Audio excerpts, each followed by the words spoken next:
I ask leave of the House to make a ministerial statement relating to the 16th anniversary of the National Apology to Australia's Indigenous people and Closing the Gap Annual Report and Implementation Plan. Is leave granted? Leave is granted. Call the Prime Minister. I begin by acknowledging the traditional owners of the land on which we meet, and I pay my respect to Elders past, present and emerging. And I also acknowledge those members of the stolen generations who have joined us in here. I had the great honour of spending time with you this morning at the National Apology Breakfast.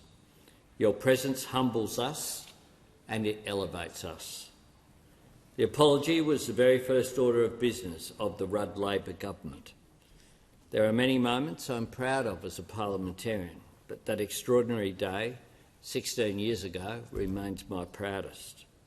And amid the catharsis that it made possible, it set in place the annual report card that is closing the gap.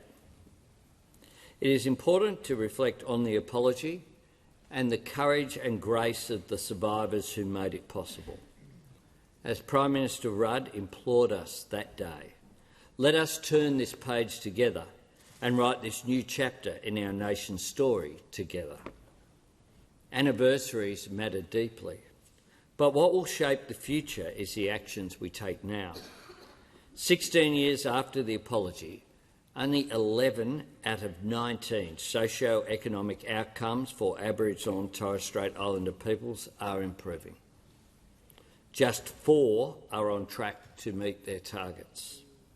What should give us pause is that outcomes have worsened for 4 critical targets: children's early development, rates of children in out-of-home care, rates of adult imprisonment and, tragically, suicide. We can take some heart from the fact that in some areas that are off target, they are not uniformly so. Early childhood development, adult incarceration rates and out-of-home care aren't on track at a national level, but have shown improvement in some regions and jurisdictions. That's a positive, albeit a slender one. The Productivity Commission has made it clear that the old ways are not working. Decades of insisting that government knows best has made things worse. We must find a better way, and we must do it together.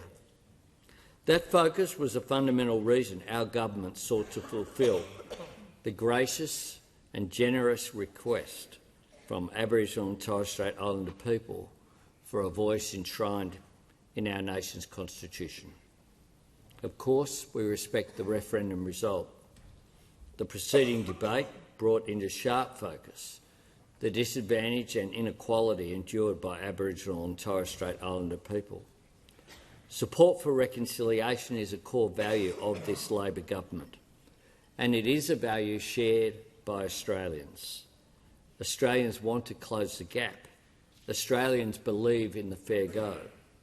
The government remains determined to move reconciliation forward and seek better results for Indigenous Australians.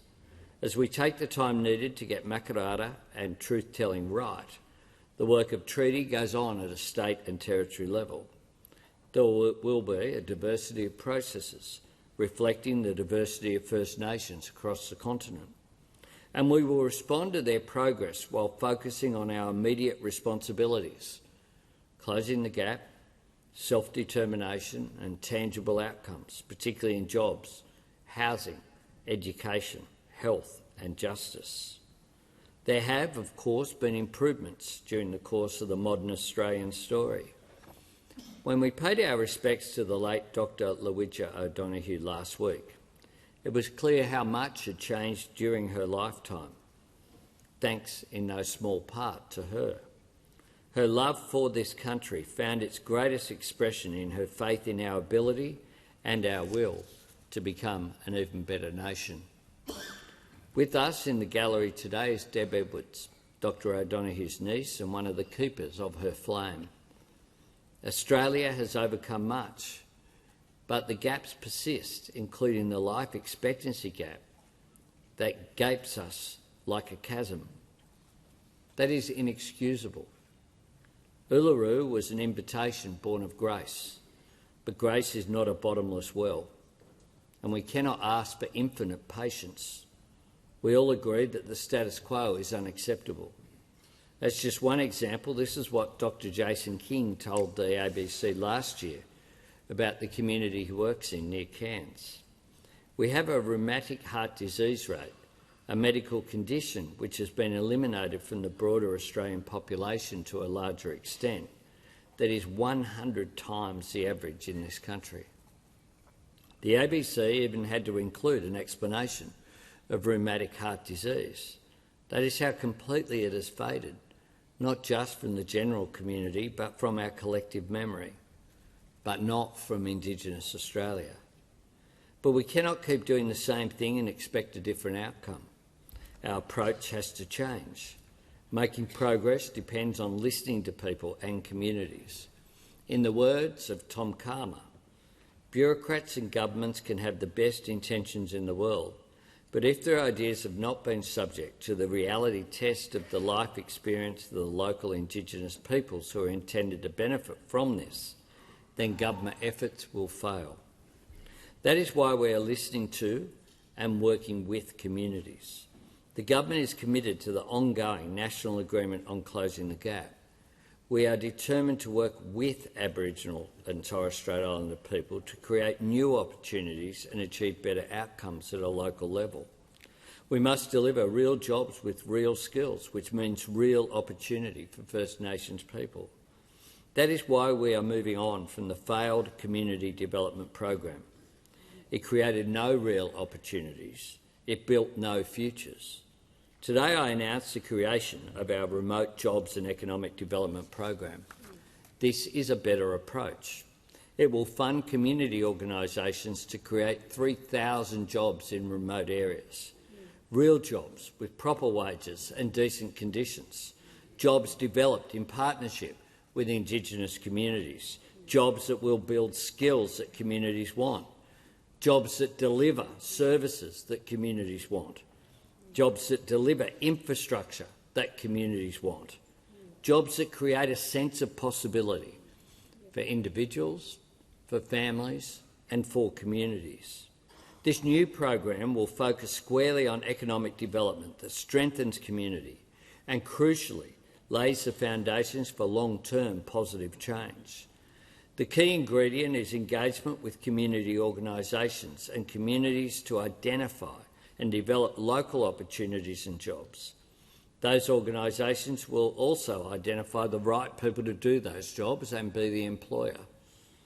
We are also increasing the number of Indigenous rangers, which has been such a compelling success story, and developing the junior program. We want every Australian to have access to the dignity of work, and we want every job to confer dignity. As part of our focus on housing, my government has worked with the Northern Territory Government to escalate construction of remote housing in order to address the worst overcrowding rates in the country. Together, we have achieved a 200% increase in the rate of delivery of Commonwealth-funded housing, building 100 homes in 100 days in 2023. Last year, as part of Closing the Gap, we committed to building 157 houses in remote Northern Territory communities during the financial year 2023-2024. Today, I can confirm that these are on schedule to be not just completed, but be completed months early. We have also restored funding for Northern Territory homelands with housing repairs across the country, from Paru on the Tiwi Islands to Utopia in the Barkly, and vital upgrades in sanitation and electrical safety and water testing and supply. This is essential because so much of life's possibility begins with the stability and the security of somewhere to call home. We must keep going, and delivery has to be the priority.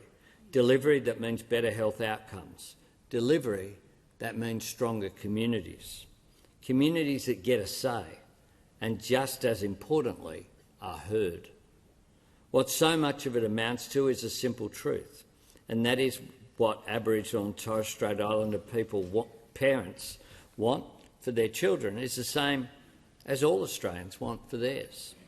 the same opportunity to make a good life for themselves. The next generation is critical to change. So I'm pleased to announce that we are establishing a National Commissioner for Aboriginal and Torres Strait Islander children and young people. The National Commissioner will be dedicated to protecting and promoting the rights, interests and well-being of First Nations children and young people, as well as calling on their strengths, sense of hope and ideas for change. The Commissioner will address the unacceptable rates of out-of-home care. What it all comes down to is strengthening families and keeping children safe. It is what the coalition of peaks and experts have been calling for, guided every step of the way by the evidence, and we have listened. An interim National Commissioner will be appointed this year. They will undertake consultation with First Nations and other stakeholders on the role and functions of a legislated, independent and empowered National Commissioner. Since we were elected, the government has prioritised resourcing Aboriginal and Torres Strait Islander organisations, particularly the community-controlled sector. To help end family and domestic violence, we are providing immediate assistance of $96 million in grants to frontline Aboriginal and Torres Strait Islander organisations in supporting First Nations women and children affected by violence. We will invest in justice reinvestment right across the continent as part of our landmark Justice Reinvestment Program, the largest commitment to justice reinvestment ever delivered by the Commonwealth. Justice reinvestment is a long-term, community-led approach to preventing crime, improving community safety and reducing the number of Aboriginal and Torres Strait Islander adults and children in custody. We have delivered on our election commitment to establish national real-time reporting of all deaths in custody. Every preventable death in custody is a tragedy, with a shockwave of trauma and grief that rocks families and entire communities. Real-time reporting will ensure we have better data from every state and territory to identify systemic failures in custodial practices and try to prevent future deaths occurring in similar circumstances.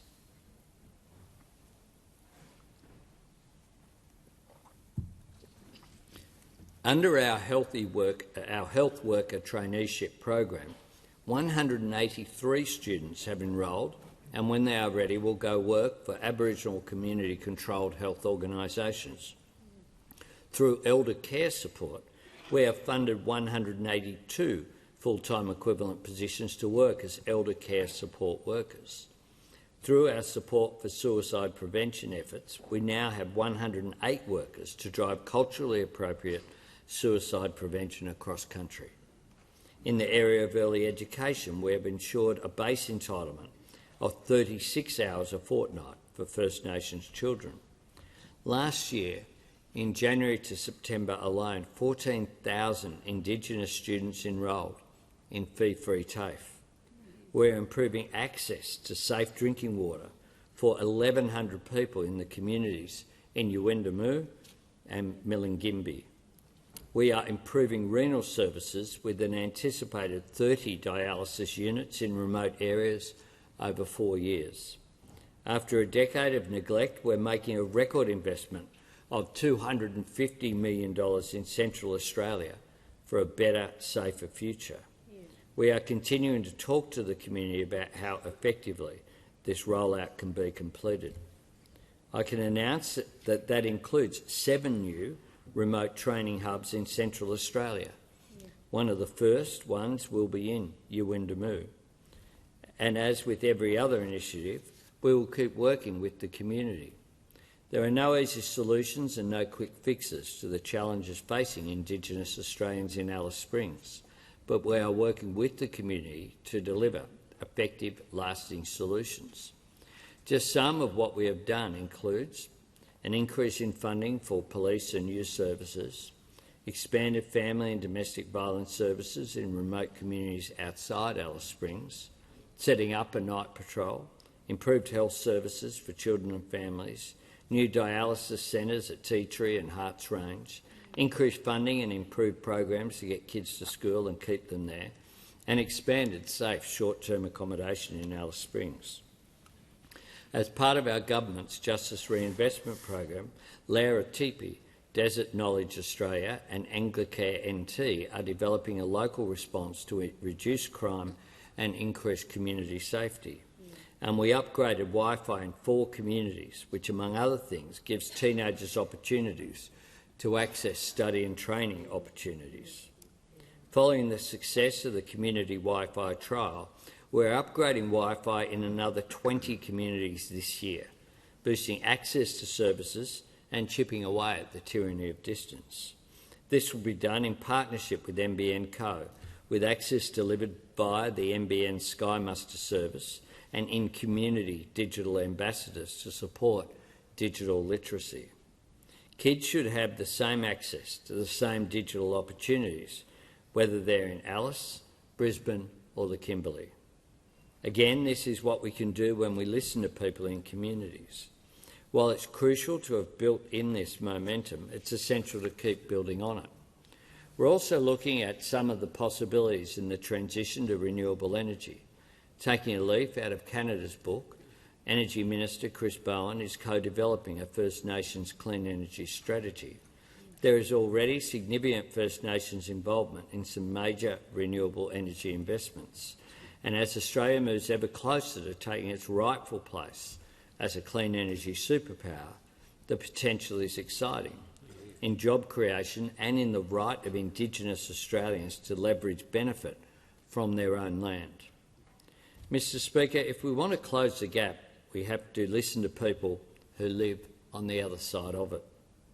Canberra must be willing to share power with communities, to offer responsibility and ownership and self-determination, to let local knowledge design programs, to trust locals to deliver them, and to listen to locals when they tell us what's working and what isn't. That's a culture change we have to drive, in this building, in the public service and across governments at all levels. The price of failure over successive governments isn't just counted in dollars, it's measured in lives. Not every community-driven initiative will be an overnight success, but we know that we cannot just keep doing things the same way. The Productivity Commission has outlined the case for a new approach. I'm grateful for the ongoing work of the Coalition of Peaks, led so ably by Pat Turner, a great Australian, and Deputy Lead Conveners Catherine Little and Scott Wilson, for their determination to ensure the success of this endeavour. The Coalition of Peaks and the state and territory governments are vital partners in our national effort. Greater cooperation is key to meaningful, sustained progress. My government is enhanced by the wealth of wisdom and expertise of the Minister for Indigenous Australians, the member for Barton, as well as the Assistant Minister for Indigenous Australians and Assistant Minister for Indigenous Health, Senator Malarndirri McCarthy. I want to also put on record that I'm very grateful to the father of reconciliation, Pat Dodson. His absence from this place is keenly felt.